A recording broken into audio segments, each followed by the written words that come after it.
You know how everything is going crazy with AI and robotics right now? Well, today you're in luck because I have, one of the leaders in the industry on the live stream today to share his experience with us. He's been in robotics, automation, and artificial intelligence for the past 25 years. And Terrence, that's his name, has installed over 2,000 robots for Fortune 100 companies worldwide. As a CEO of Robotopia, I hope I'm saying that right.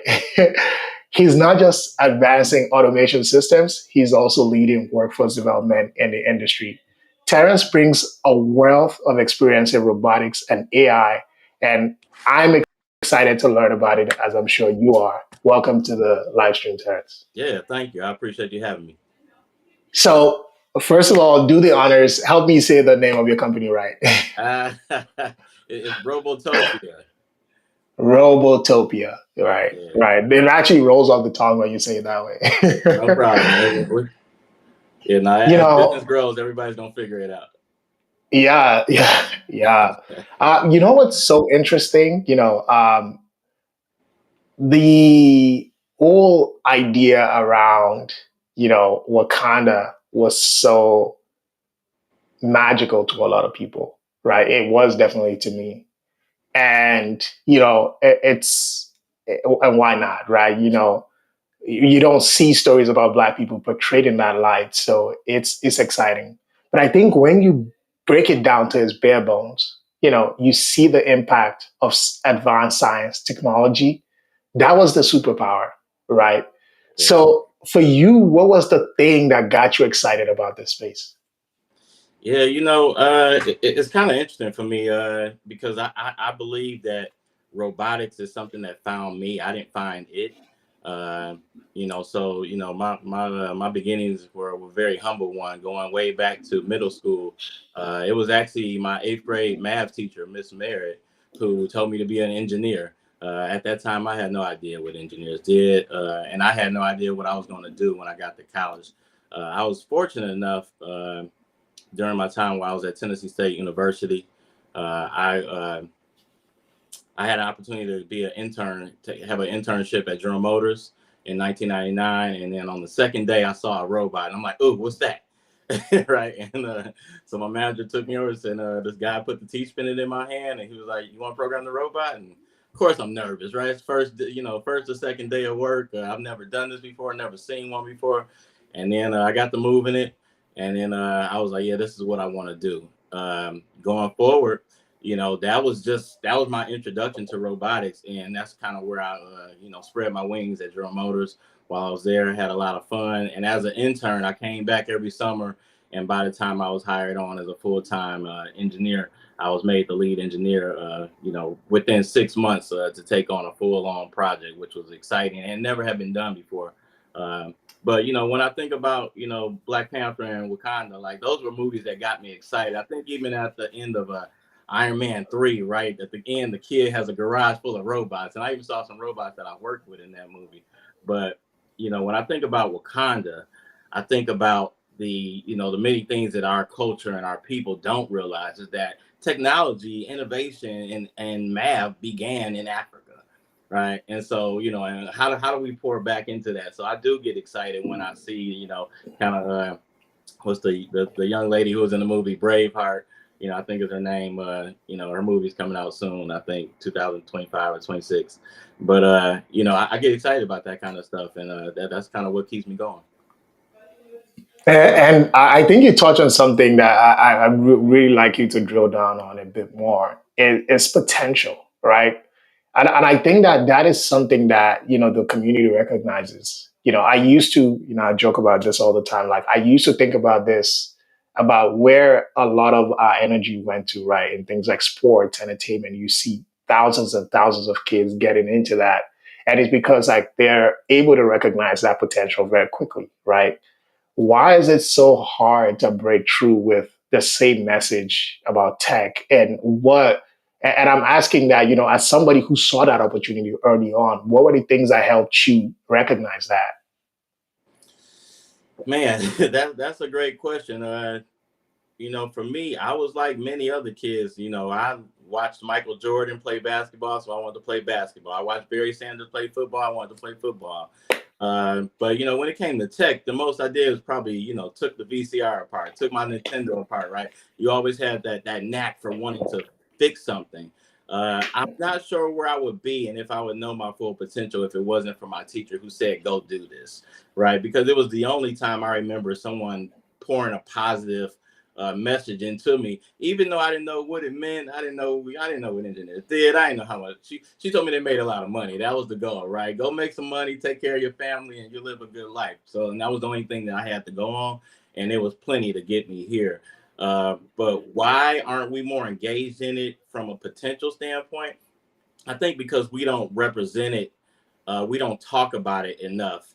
We don't see ourselves in it enough. We don't have our historical, stories to tell, right? There was once a time where, Black people were not able to apply for a patent, right? So with that being said, right, everything that we ever innovated was lost because we had to sell it. We weren't able to. But, we're in 2024. So what I did about that is I started a podcast called the BlerdOut Movement. And with my podcast, I want to bring those innovators back to the front seat and say, hey, look what the magic that we make. Look at how brilliant we are. Look at our intelligence here that we share throughout the world. And that's what that's kind of all about. So now we're able to share, the stories of different innovators who've come up with innovations, who have patents, who are subject matter experts in their fields, and hoping that through them we'll pour new energy into our community so that potential can grow through others, so that they will one day see themselves like they see me, right? Instead of seeing themselves like I want to be the next LeBron James, there's somebody can say I want to be the next Terrence Southern, and that's what I'm hoping that my message thrives through the community. I love that. I love that. And it's so interesting because like this conversation is always so career focused, but I like the angle that we're going. I'm still going to ask you all the career Let's go. questions, but I want to even touch on one more, right? Sure. Uh, those stories are actually very important. In fact, I started a media company a couple years ago. I couldn't do it anymore because it just costs a lot of money. I didn't realize that when I went into it. And that's why I actually became a creator, because I felt it was easier, cheaper for me to actually get the message out. And I say that to say, I made a video a couple, maybe last year, about Robert F. Smith, right? Mm-hmm. I saw somebody make a tweet about him this week, and I tagged my video on that tweet. It's gotten over like 200,000 impressions, over 1,000 likes, and people are wondering like, why don't we hear the stories? It's great that we talk about the Black Wall Street. It's great that we talk about all of those historic things, but I feel like there's actually real stories of innovation, of breakthroughs happening in this moment that don't even get told because you know I I see the possibility closer for a kid to want to be like Robert F. Smith, for example, than for a kid to want to rebuild Black Wall Street. I'm not saying both are not possible. I'm just saying it's easier to go this path because it's more recent.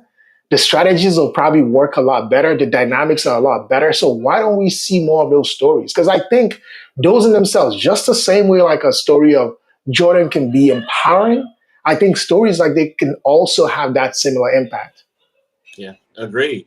Now, I mean, most people don't look into it because that's the only thing that we're shown on television, right? We see rappers, entertainers, and athletes, and that's it, right? There's a commercial out right now with me and you on there talking about what we do in the tech industry, right? So how do we, who's going to be the marketing company say we're going to start putting commercials about these innovators? And again, that's why I came out with the BlerdOut movie. It wasn't about Black nerd out. Like that's not what it's about, right? Because there's several different demographics that from the African descent that are in tech or are considered nerds. What it was more about is that how do we blur out the stigma that it's not cool to be smart, right? We are one of the demographics that if you're the smart person, you're picked on for some reason, right? And this happened to hundreds, thousands of us over the years. Uh, so now, one of the things that bothers me is that while we have been responsible for so much technology and innovation over the years, right, that we celebrate every February of the year, but we own none of it today, right? Our names were on the patents, right? But nobody marketed it, right? And maybe it got sold, right? But and then you kind of think, well, is it perfected, right? There's still opportunity to go back and look at some of that innovation and add a little something special to it to modernize it Hmm. and still patent it and make money from it. And we're not doing it. So that's why I do what I do in the community. I work with kids, I work with adults. Because I want to see it happen. That's the legacy that I want to leave, is that, what did I do while I was here? And if I could come back and say, hey, while I was here, I did everything I could to uplift the community, and drive home innovation. So it's seen the same way that we see our athletes. Absolutely, absolutely, and that's a story that really really resonates with me. So, um, tell me about that opportunity that you were talking about earlier. You went from an intern to being a lead in 6 months. Tell me how that happened. So, all right, so I was an intern for General Motors, and I went through. They had a group called CCRW at the time. I don't know what it's called today. That was years ago, but that stood for Controls, Conveyors, Robotics, and Welding. During my internship, I had an opportunity to go through each one of those roles. Interesting enough, I was made an offer during my third internship, and I was supposed to graduate. I ended up failing the class that semester, and so I came back to GM and said, "Hey, I can't take the offer. Uh, I need to come back for one more summer." And I had been begging to be like, I got to work with the robots, but I wasn't in the robot crew. Like I wasn't part of the robot crew, right? And that's what I want. Like I want to be part of that group. And so finally, I said, well, since I didn't done the W, the C, the C, I didn't done all this. Like the only place you could put me is in the robot group. So it was one of those moments where something didn't go right, such as passing that class the first time, where it actually turned out to be a work in my favor. And so once I joined the robotics group, I worked that summer. I programmed over 100 robots that summer. When I then graduated, I hired on to General Motors as a team member. I came right back to the same project that I was working on prior to graduation at my last internship. And I was like, look, I did all the work leading up to this moment.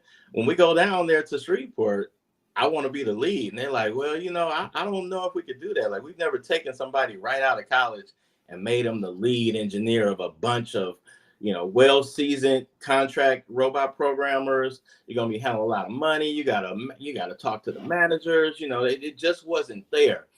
And there was a lot of I was super confident, so I was like, well, you won't know until you try. So they weren't sure about it at first. Entry level engineer, didn't think that it could happen.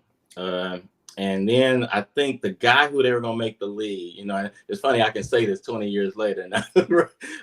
I wasn't sure I would have said it out loud. And the guy they were going to make the lead, I was just like, yeah, I don't know if I could work with him. Like I don't know if he could lead me. I liked him. Like we had a decent relationship, but I wasn't ready to work with him, and he didn't want to see me come be the lead either, right? And so I think he was tired of being there in Shreveport, and so he was willing to leave, and I was threatening to quit. So I said, if you guys made me do all this work, only to work up under him, I'm not with it. And I was like, I'm still early enough in my career to just bounce. And so obviously I didn't quit. I became the lead engineer.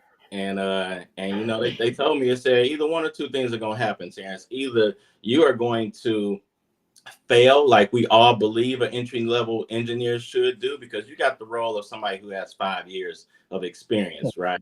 Or you're going to succeed and make it very difficult for anybody who comes after you.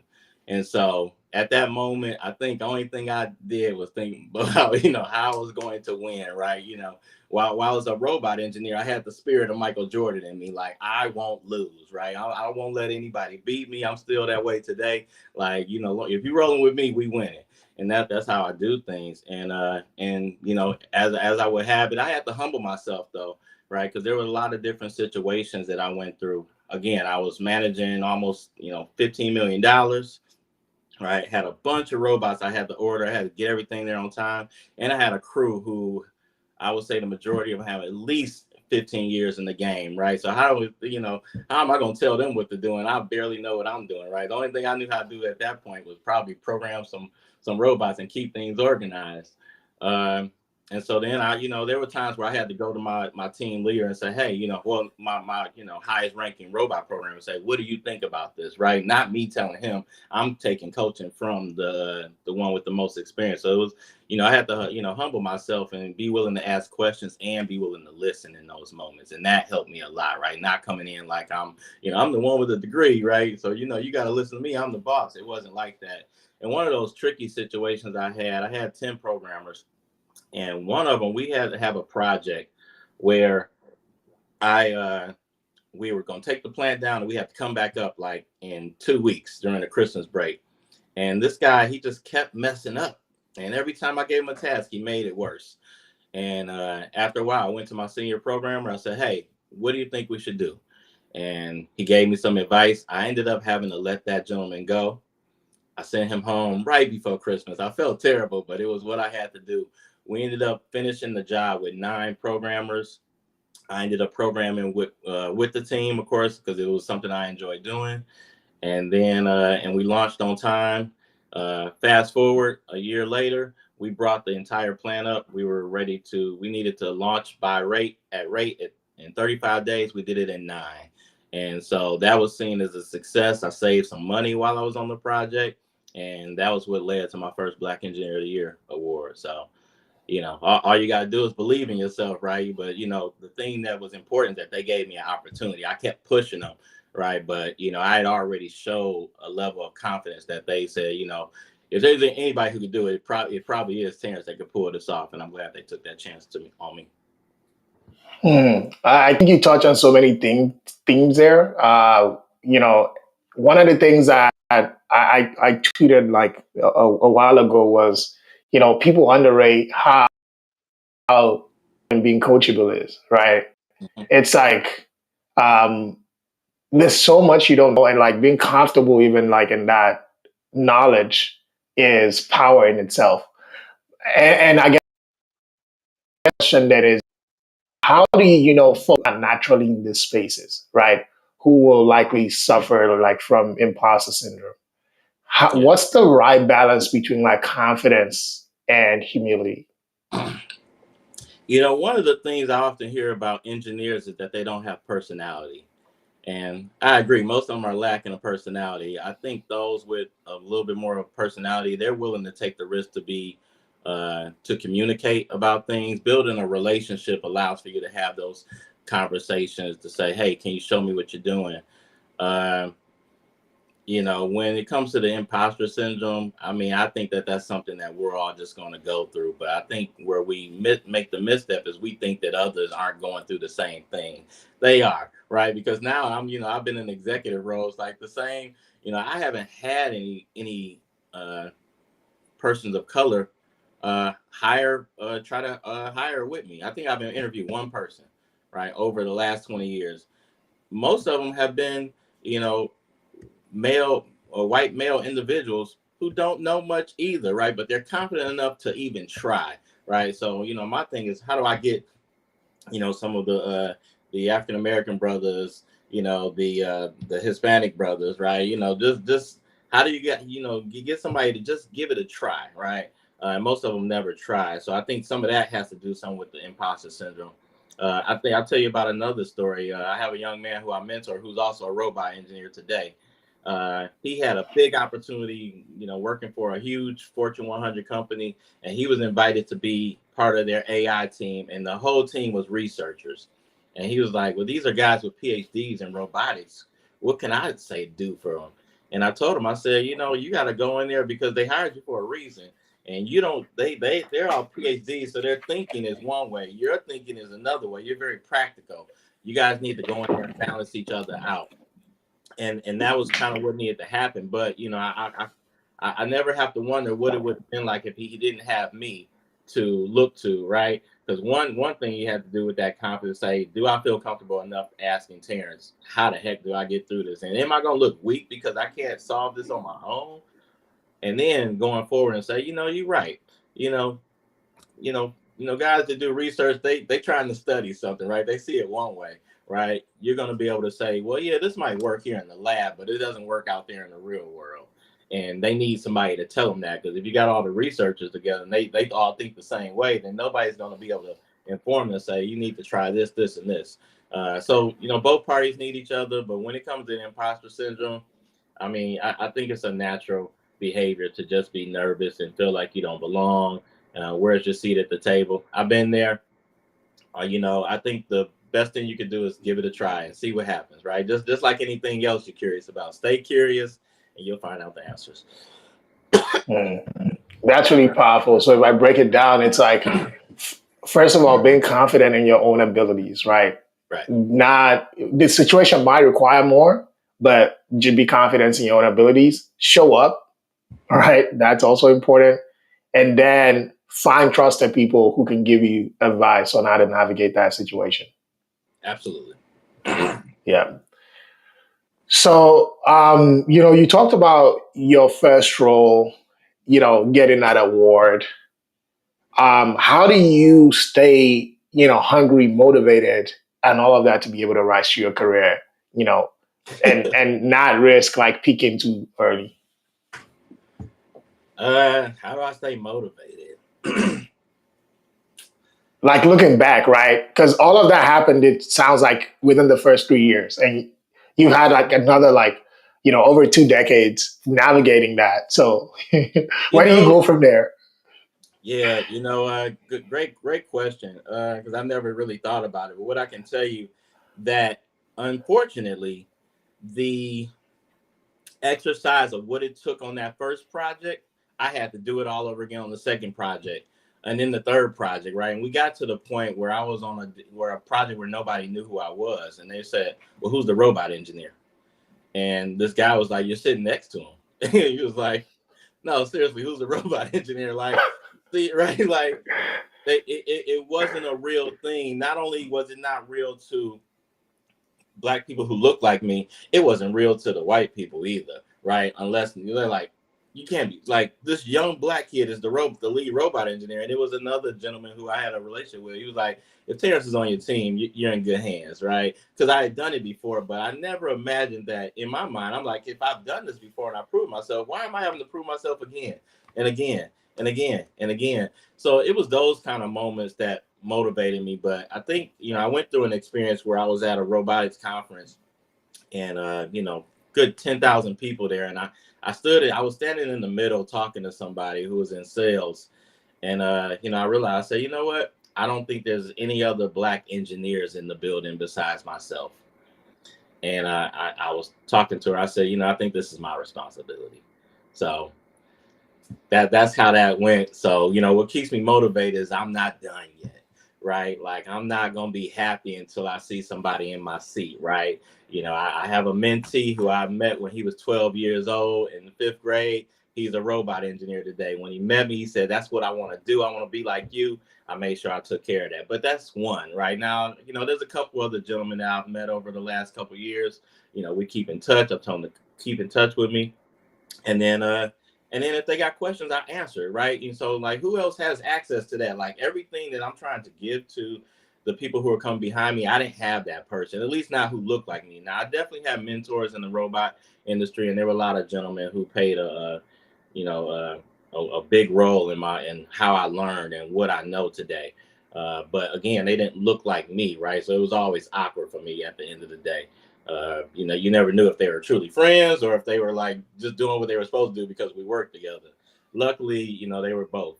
And but what keeps me motivated is leaving a legacy. Like, I want to build something big and be able to say at the end of the day, like, Terrence, did his part while he was here. He made sure that he left nobody behind. He innovated. Not only did he innovate for himself and everything that he was curious about, but he also brought people with him. And that's what keeps me motivated 20 years later. Absolutely. That's really cool. And thanks everyone for joining. I hope you're enjoying the conversation. We have Terrence joining us today. Uh, 25 years of experience in the robotics, automation, and artificial intelligence space. So if those are things that excite you, I think you're gonna get a lot of value. I think we're having so much fun already. And then Yeah. I want to shout out some of the people who dropped some comments in the conversation. uh, Rootsman Llama. Is that like the Facebook artificial intelligence llama? Yeah, thank you. Much respect to you. And then Dennis says hi. Thanks for hosting it. I've been a software developer for years. Now in my 40s, I'm making a career pivot in this space. Dope.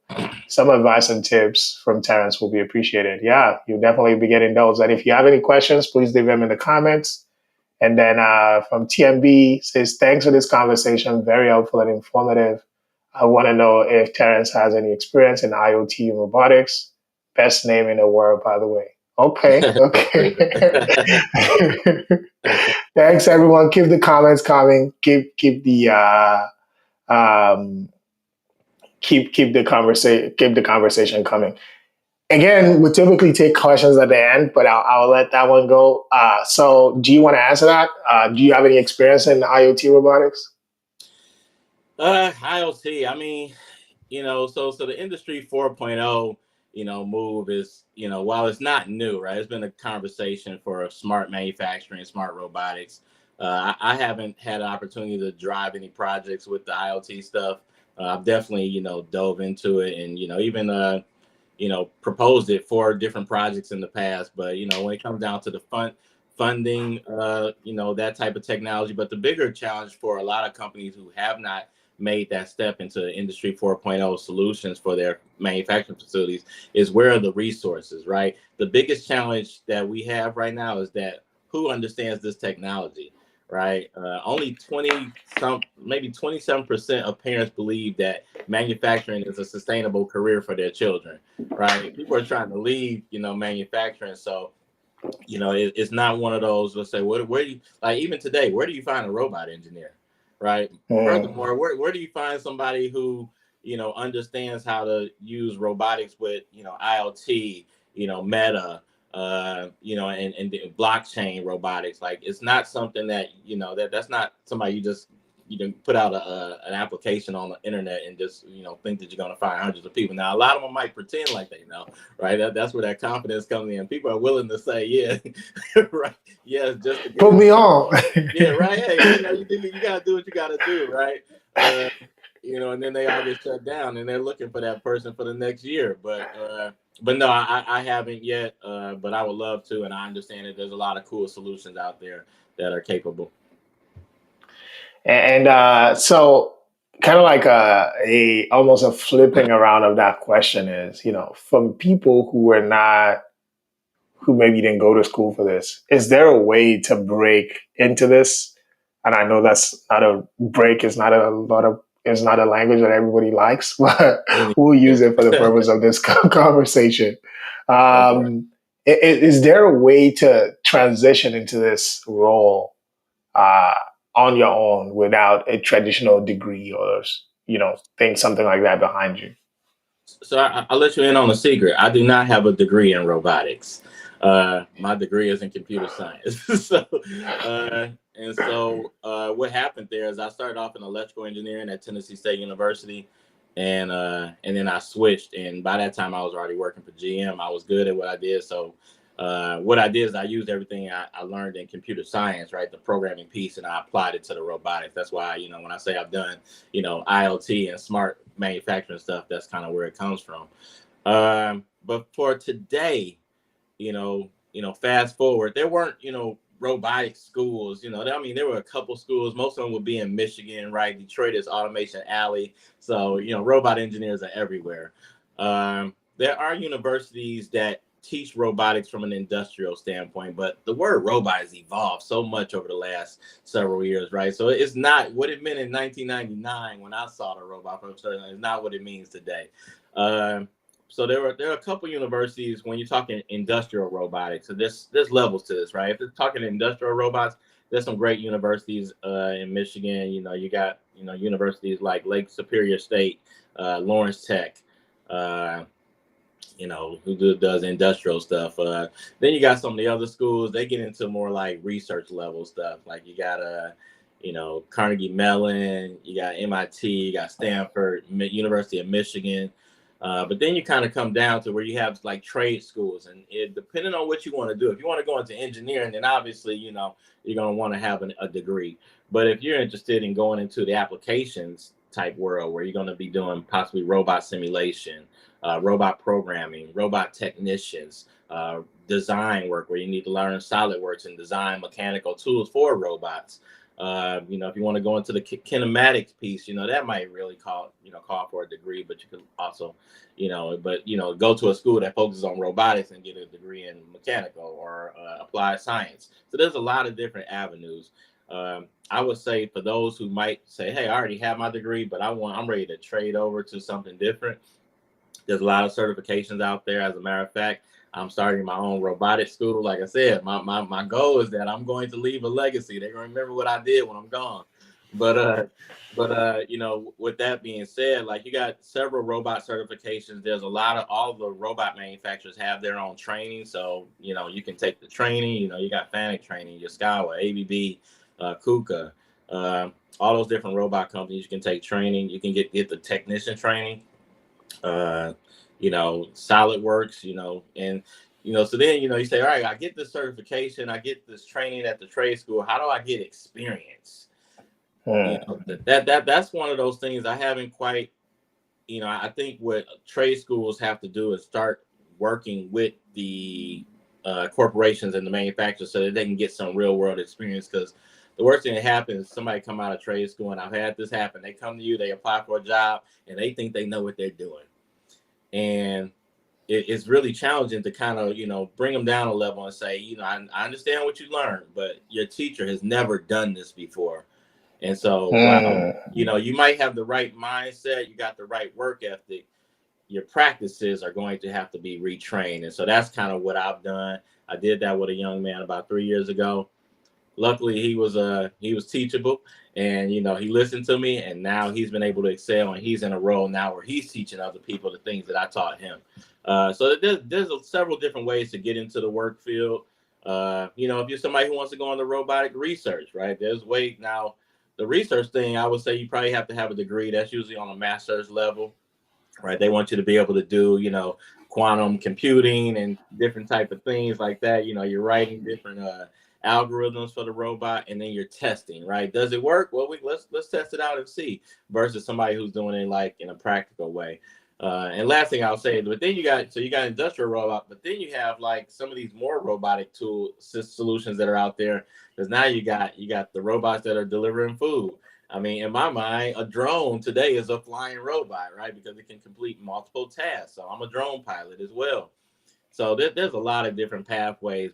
All of those machines are going to be computing and navigating with technology. Cloud technology is going to be collecting data, sending data back to a database.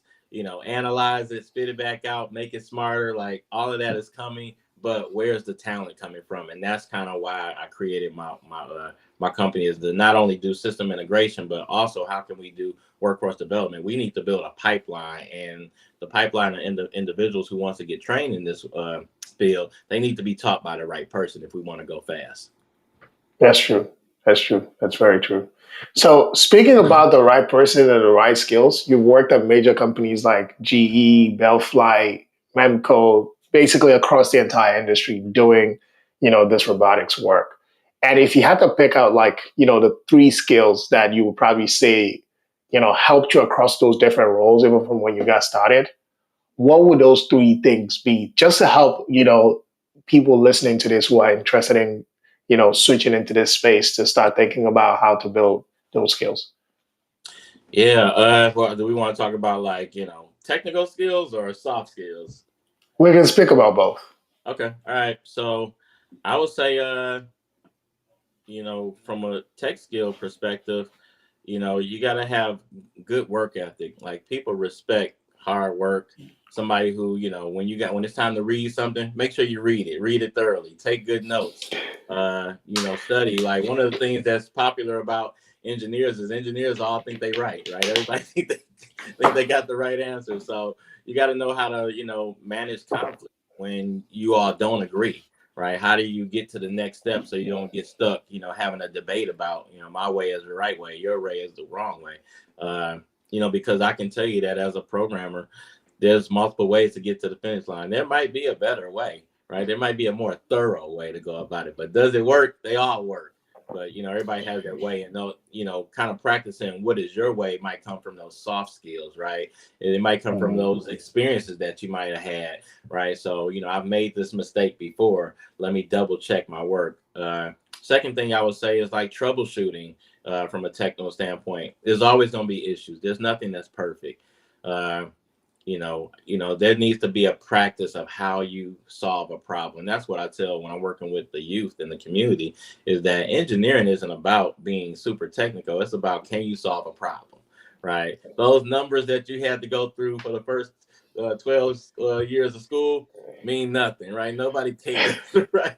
It's about how are you wired, right? How are you wired? There are certain people who look at a problem and they say, "Oh yeah, I can see what's wrong," right? And somebody else say, "How'd you see that so quickly?" Right? It's how we're wired, right? It's a wiring thing. So I would say, like, for people who want to get into this field, and I'm sure it's the same with software engineering, although I haven't done that. Again, my degree is in computer science. Is what were the steps you took to solve a problem, right? How did you start, right? Did you check the power is going on, right? Did you check that the air is on, right? Did you check these things before you start diving around and in there?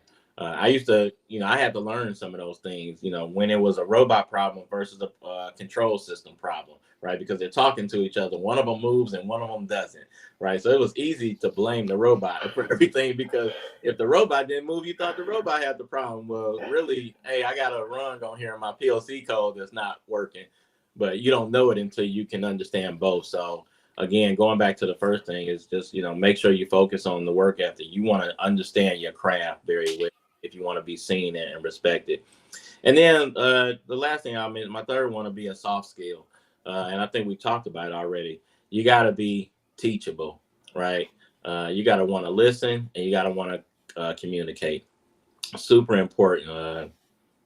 That's again, going back to how you're wired, right? That's the important part. Can you communicate with somebody? Those are the things that are going to allow you to step into management, right? When you have all these great skills, you can be good and not know how to communicate. And if you can't communicate, then you can't be the presenter, right? You don't want to be the one who did all of the work and say, well, do I get to present it to the management, right? There's a look that you got to have, right? And people might hate to see that, but I knew some really smart people in my industry, but they didn't come to work to play the part, right? So they got put on the background while they did all this work. Say, well, yeah, we showed you a picture, but you know, we're gonna let this person present, because they not only did the work, but they also have they're playing the part as well, and that's important. Yeah, that's so important. TMB says, thanks for responding. Our county hosted a free robotics camp in Harry County last year. Hopefully, it will spark some great ideas. Yeah, I hope so too. Yeah, Um, I would love it- it to see it. I wish that more robotic competitions and teams and camps produce more people going into robotics, but there's a disconnect between education and industry, right? Because if it was working, then Mm, we got hundreds of thousands of jobs available, and none of those kids who are in the camps are turned into engineers. So there's something wrong there. So again, how do we educate the educators better to how to tell people, this is what you go do, this is what this means? Because we'll give an example, like if it doesn't look like Bex Robotics, now that you're an adult, we're not playing with Bex robots anymore. This isn't US First. And those are some of the robot competitions. This isn't mm. Legos. Now this is the real thing. And they say, oh, well, I didn't know it looked like that. So now they don't want it as bad. So we got to figure out how they can see what the real thing looks like on a younger level. You bring up a really great point, and before I touch on it, we're getting to the Q&A section. If you have any questions for Terrence, we have him here for another 20 minutes.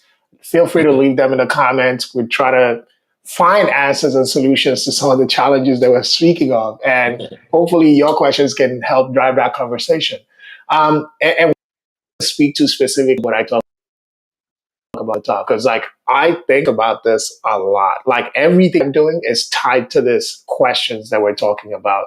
And I still think that it's that opportunity, surfacing that we speak of. And here's why I know that. It's almost at the very minimum for sports, there's a pathway, right? You start playing in your neighborhood. You go to high school. If you're good enough, you're going to get on a team. Then if you're really top in your high school, then you go to the college. And then if you do well in that, then you go to the draft. Right. The part to be a rapper is it's mind blowing. Yeah. First of all, how do you know how to make beats? How do you know how to mix vocals? How do you know how to do all of that? They're learning all the streaming platforms. They're learning, how to cut a deal to, you know, all of those things. And people don't have all those answers. Yeah. But because the passion to succeed is there, they always find the way. I think oftentimes, and to your point, you're absolutely right. The activity is great, but oftentimes it's not connected to the outcome. So when people do it, it can feel like just another Lego competition. It can feel like this is something cool that I'm doing, but once I'm done, I'm gonna go do a real thing.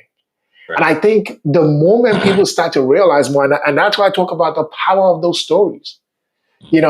There's even a reason why, like, if you think about, many of these industries that, are a little scammy in nature, whether that's like, drop shipping or digital marketing or faceless YouTube channels, you know what I'm talking about. you know, they use the same gimmicks as, rappers when they're trying to flaunt because they know what you want. They know everybody wants to be successful. Yeah. But success is not something that's very easily communicable in like, so what do? You use the symbols of success, the mansions, the G-Wagons, the Range Rover, all of those things that people equate to success to draw you in to take money from you. But that's not the point. The goal is ultimately, how do we continually tell those stories to make people know that this is a real thing? Because ultimately, I think that's when we start to see real outcomes. Just in your story, and I think that's actually why I asked you, right? Because I know, like, even for software engineering that's mainstream, you don't tend to see a lot of Black people in those fields. So for robotics, I'm like, how did you know?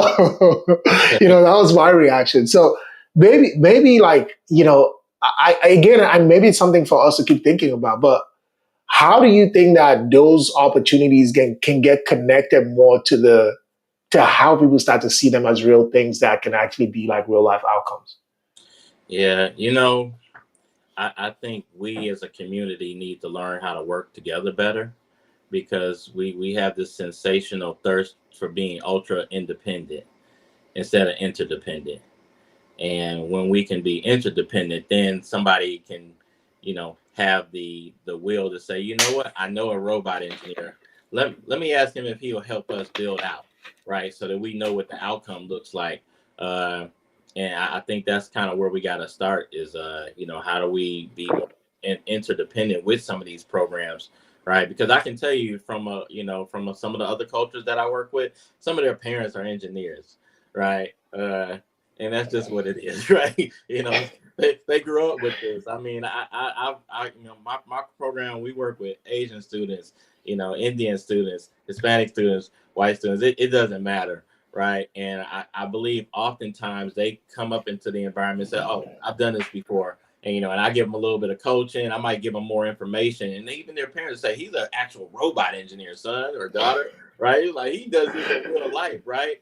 And they gain a lot from it. I mentor some of those young kids, but when I end up meeting a Black kid, there's a fear there, right?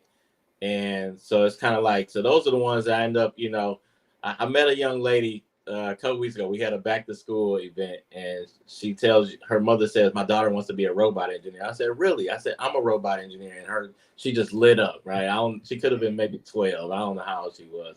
And so I had an actual articulated arm robot at the event that day. She was the only kid who asked the programming. Now everybody wanted to touch it, right? They want to see it. Does it move? And I started making it move.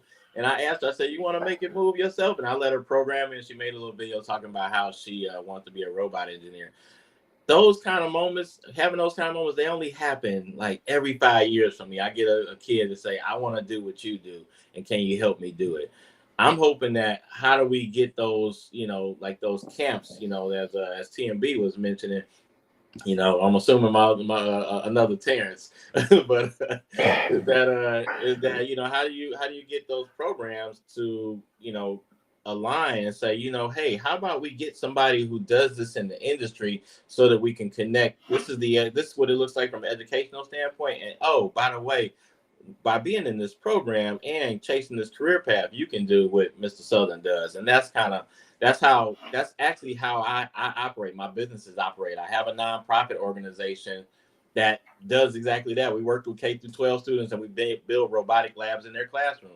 But then I have the for-profit business of, where we have our workforce development program. We're trying to help not only youth, but also adults get certifications in this field, and then let me be the one that tells them, like, I understand what you did in education, and that's the only way to teach it at that level, but here's what this means. Here's how you know here's the path you go to get to the finish line. Here's what robotics looks like in the industry. Here's what it looks like in research. Here's what it looks like on this level. So that's what I like doing. I think that was actually a nice segue to one of the audience questions that we got about the best entry level path. So I think what you mentioned about like your program is one. I want to like, are there other like mainstream programs or like free programs or things like that that people could take to, at the very minimum, get that basic knowledge, basic understanding, and see if it's actually really right for them. Yeah, I mean, there's a lot of different programs online. There's a lot of camps out there you can go to. As far as free ones, of course, there are free ones out there. I offer free things. I sometimes wonder if people like going to free things, though. Like, I think people appreciate when they got to put some skin in the game, right? Because I've had free events and nobody show up, right? And I've had paid events and everybody show up. So I'm not sure if people like free as much as we think they do. Uh, Yeah. but no, I mean, there's a lot of different programs out there. But I think the same way, and I always go back to athletics, right? Is that the same way that like, that's why I created the BlerdOut Movement. That not just me, but others, innovators, we got to be seen, right? It's not okay that these kids are chasing a dream and they think that they're on their own, not realizing that, oh, I didn't know Terrence Southern was real, right? I didn't know who he Mm. was. So now, that motivated me to be more present, so that, the same way there was a time where a young girl didn't know about Serena Williams, right? They didn't know about Mm. they didn't know about those other tennis players like Althea Gibson and whatnot. But now that they do, they know about Serena Williams, and little girls want to be Serena Williams, right? They want to be LeBron James. They wanted to be Kobe's. We all wanted to be Jordans and Walter Paytons, right? We need other people who want to say, I want to be Juwan, right? I want to be Terrence, right? I want to be an astrophysicist. I met my first astrophysicist on my BlerdOut podcast, and I was like, yo, that's cool. Like, I know nothing about space science, right? But we have to be present, right? The only way that our youth and our community is going to see us is if we start showing up and being more present. Mm. That's how a Mm. kid begins to dream about those kind of things. They dream about being rappers, they dream about being athletes, they dream about entertainers, and that's because that's what we show on a regular basis. We don't show our innovators enough for them to dream about, I want to be like that. They all want to be the president now, right? They saw Barack do it, possibly Kamala Harris does it. They can see it now, right? It becomes real. It doesn't become real until they start seeing people like you and myself. Mm. Mm. Wow, you landed that really well. You landed that really well, and I again, like, to be honest, I agree 1,000,000%. That's the easiest path, right? There's so much, and this is something that I've actually seen in real time. I used to lead a tech boot camp that was also like a nonprofit, and one of our students graduated, posted on LinkedIn, got a job, and literally his fiance at the time and his best friend also went into boot camps right after. Yeah. So they did see him do it. They saw him put in the grind, but I think it becomes real, right? When this guy literally, this crazy thing it keeps talking about, now somebody's paying him for it. What do you mean they're paying him for it, right? And I think that converts doubters, right? It makes it real because, and it's funny, like, especially as someone who's from Africa, right? Yeah. There's so many instances of that where your parents never want you to play sports, and their parents never want you to do any of these things. But if you succeed, it almost feels like it was their idea, you know what I'm saying? Yeah. So I feel like that's something that works, that helps, is that showing up more, showing that success, helping people realize. Because you talked about this too. For many cultures, and reading Steve Jobs' story, this becomes very evident, right? Grew up in Silicon Valley. Parents around this, or even Bill Gates. It's the same exact story. Like, there's that access. So many of the things that a lot of people have to figure out, they don't even have to figure it out. There's an uncle somewhere who already works at Dell or this other company. So it's wondering what it was like to be at those companies, or what the interview process was in a world pre-YouTube for a Black person, was that didn't have that same connections, wasn't real. The good thing is, like, these days we have YouTube and all those platforms that bring it closer. But how do you even know where to look, right? If you don't have that, because again, there's a million things you can look up, right? But this is probably the closest I've probably ever gotten to even knowing what a career in robotics looks like. And I think that's very powerful, because the more we surface those stories, the better it is that we're able to actually convert people into them. So, second question is, do you have to have an aptitude for it from a young age? No, I definitely think this is something you can train someone. As long as again, it's little things like being curious, like how's this work, right? Looking up under the lid, the hood of things, and kind of wanting to understand. You don't have to be perfect at math. There's people in robotics, and there's other opportunities that are non-technical salespeople, right? They're in robotics. You got project managers. They need to just communicate. So there's other roles that don't call for technical, acumen, but if you do have the knack to do technical things, it all, it's not something you're born with. It's just a curiosity. I got a bunch of little kids. I actually teach a 5-year-old robotics. We've been working together for a year, and he went to school as a robot engineer, right? It just kind of starts there to say, a mother or father say, I think my kid he doesn't want to do sports. He likes doing cool stuff, right?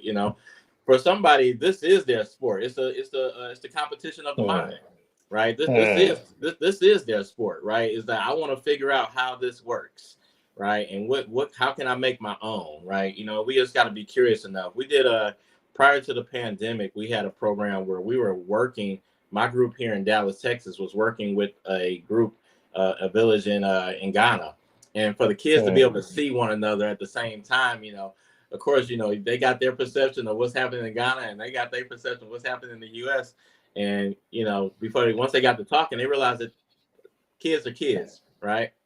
They're like, look what we built. Oh yeah, we built one too, right? And that got them talking, right? And say, hey, we're doing the same things, and we possibly think the same way. And that's what I say, so the habit, I think you just have to see it, right? Make it real, right? I grew up seeing the Jetsons, Transformers, right? But then I saw a real robot, and it was like, whoa, like, let me touch that, right? If it had not been for that moment, I don't know if I'm a robot engineer. I'm a software engineer programming, doing something for an IT company. So it was just the right time, in the right place. And it's so interesting that you say that, because um, I think even seeing and feeling also plays a big role. Of course, like the thing that easily comes to mind, even when I think about technology and adoption, is how AI has blown up. Mm-hmm. Very expensive, right? Because cost was one reason why they said um, Web3 was not going to work. Mm-hmm. But I think it was more application, right? The fact that you could go in a chat bot and have a full-on conversation. You could ask it to make a recipe. You could, like, people found a use for their everyday problems. In the same way that you had to tell me to care about this NFT. I don't care about it. I care about it because I think I might be able to speculate on it and make some money off of it. Right. But it's not something that I really, really, really, really care about. But with AI, the value was instant. And I think it's the same thing here. It's like being able to communicate that value in a way that people get, because ultimately, once that happens, you don't even have to order like, one thing I've always said about, Black people everywhere, or whether it's in the US or back on the continent, is that, one of the superpowers that we have, and I see this, Yeah. in a place like Nigeria where like there's not, infrastructure and all those things can tend to be a challenge. So people are very limited in things that they can do. But for example, if hotel businesses start to take off, now everybody builds hotels now. Right? It's like, just show us the blueprint. We don't even need the if we see like this thing starts making money, then everybody does it, right? And I see almost like a bit of that here too, where it's like people, there's oftentimes not a lot of documentation and not a lot of history, but once people see that something really does work, everybody's doing the same thing. So it's like, it's more about just replicating that story and figuring out ways to tell that story new ways. I said something like, for a community that's so under resourced as ours is, when I see platforms like the Zeus network, pushing like negativity and all of this, crappy content, it robs me of the wrong way, because it's like, that's owned by a Black man. Like you could even spruce up like, educational content in ways that are very creative to get people to do those things. With that kind of platform, you'll make a big impact. But it's kind of like the same type of content. But yeah, very interesting. Yeah, AI is one of those things that we got to be careful with. I mean, because we don't have enough of us creating our own algorithms to speak our language, right? So we're feeding something and we're not sure we're going to get back in return because it isn't rooted in our algorithms. It doesn't sound like it doesn't speak our language. Now, we can keep on pouring information into it to train it, right? But over time, like it also has a bunch of bad information in it too, right? So it's only as good as the data that it's collecting, right? And who's responsible for cleaning it out? What I want to see is that someone from our community build an algorithm that's based on things that we want to see, not the negativity, but the positive stuff. How do we tell the history, right? Their history might start somewhere in Rome. Our history starts somewhere in Africa, right? Can we get that? Can we get that from their solution? Probably not, right? Or if we could, we're gonna have to ask it so many questions, and it's only gonna give us what we could have got off of Google, right? So we got to be careful when we use it. And then as it relates to like industrial use of AI, is it always necessary, right? It's a hot word, but AI isn't new, right? They had a computer playing chess against a guy back in the 90s, right? And if you know anything about AI, you got the generative AI, you got the neural networks, you got deep thinking, and then you got artificial intelligence, and robotics is included in that, right? So it's always been an AI world, machine learning and machine vision. It's always that. Like those aren't new things; those are very old technologies and innovations. But the word AI is just taking off, but it's not a new thing. We just need to, because now we're here and it's being used for so much, we need to make sure that we're using it responsibly. And it's still the same way that we have good people and bad people. Is when the bad people get enough intelligence to use that type of technology, how are they going to use it? Hmm. So that brings me to two questions, and maybe these are going to be the last two before we wrap up. Is one, how then do we? It's almost maybe the same question, right? How do we get more involved in the process? And then two, what has shifted with AI, right? Because I agree, like even when we play video games and it's one person, you're playing against AI, right? And you can set the difficulty, but something has driven this newfound excitement, and what is that? Yeah, I mean, I think what we got to do is build our own, right? There are enough Black software engineers that if everybody was willing to work together, you could build something really cool. But everybody, I don't know. They got these groups, they got these group pages, and ain't nobody talking about building nothing together. Like it could be me. Like, let me get a room full of robot engineers. We're gonna go build something together. So I mean, what I say to that is we got no excuses why we can't create our own uh, solution, and that's kind of what I would think of that. Uh, and the opportunity is here, right? What's holding us back from doing something really cool, creating something really cool that maybe it hasn't been created yet, or maybe it's just a new version of that of something that is created. There's enough out there for everybody to win. do something innovative, and make money from it. So Yeah. Someone I know that's building something in the AI space, Erin, uh, Black Chat GPT. Shout out to her. I definitely look forward to seeing more and more people, more use cases, more applications. There's just the same way I don't feel like there's enough of us talking about these opportunities, whether that's podcasts or media channels or whatever else. I think there's not enough of us building. So there's definitely more exciting opportunities out there. yeah, Uh, we got we're to be coming careful up. though. Great, sir. We got to be careful though that we don't build something on somebody else's platform. We got to create our own uh, platform, right? You yep. know, because what happens there is that we generate all this feed from our culture and put it into somebody else's playbook. For That's them to that. make profit off of. Don't get me started. Yeah. But yeah, So I don't know if there's anything you want to shout out, call out, as we kind of like bring this to a close. yeah. Nah, I just tell everybody, who's chiming in, feel free to follow me and connect with me on LinkedIn. That's Terrence Southern on LinkedIn. I will respond and accept the invitation to connect. If you got any questions, feel free to just shoot me a message on there, and we can do that. And then also, check out the BlerdOut Movement podcast. That's BlerdOut BLERDOUT.com. Our podcast is shown on Instagram. Oh, I'm sorry, Spotify, Apple, and YouTube. You can see the visual videos of the stories that we're sharing about the innovators that are doing really dope stuff, and that's pushing back and creating a safe space for intelligence to be cool. And then my company Robotopia. That's www.robo-topia.com. You can see some of the work that we're doing in robotics with system integration and our workforce development programs where we're certifying individuals who get into the tech field, including our robotics school that's coming up soon to get, because I'm going to need some robot programmers on my team. Amazing. So a lot of game there, a lot of opportunity. I hope you really enjoy this one. Next week, we're back with two different episodes of the Working in Tech live stream. One is going to be with the former Twitter senior site reliability engineer, and we also got a business strategist coming. So it's a double header. You don't want to miss those. Thank you so much for joining us tonight. It's been Terrence Southern rocking with us for the past hour, giving a lot of game about AI and robotics. I hope you got a lot of value from it. I definitely did. I look forward to seeing you in the next one.